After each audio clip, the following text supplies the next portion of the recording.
Hello guys, so ito yung part 3 ng HP Victus na no power.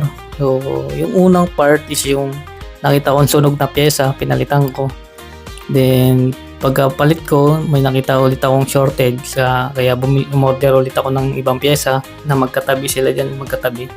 So ngayon inorderan ko, ayan, nung nilagay ko na, dun ko nakita na shorted din pala yung CPU. Ayan, nag voltage inject ako dyan ng 1 volt 6 amps. So yun nga, yung umiinit yung CPU.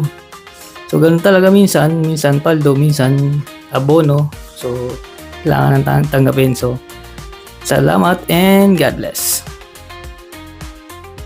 Kailangan nating tanggapin talaga na di lahat kaya nating i-repair. So may mga bagay talaga na kailangan i-RTO. So yun lang. Salamat.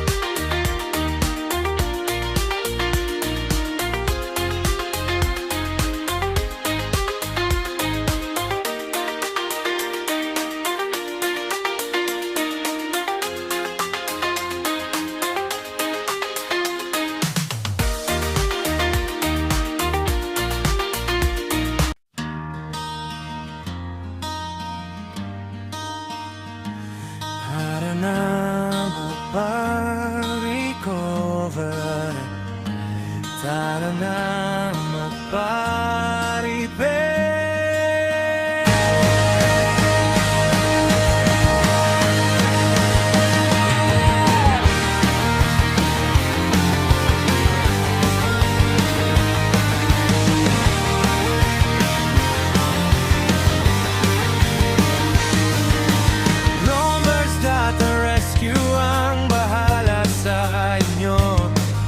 Lahat ng problema ay lulutasin.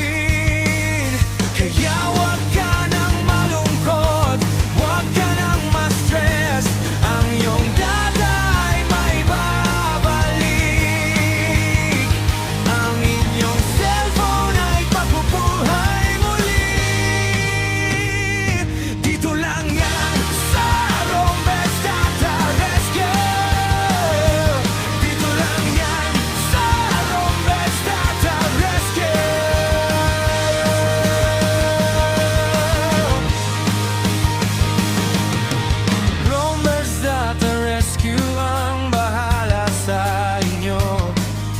Lahat ng problema ay lulutasin.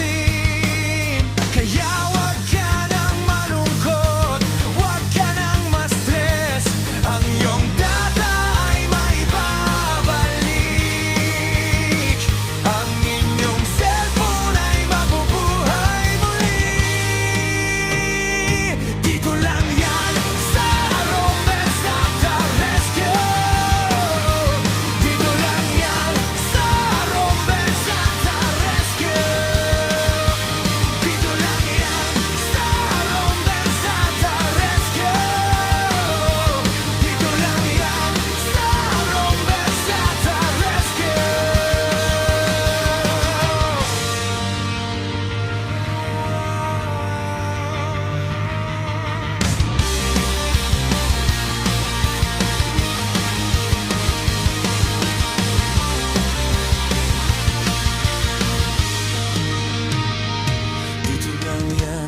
Sa Rombes Data Rescue.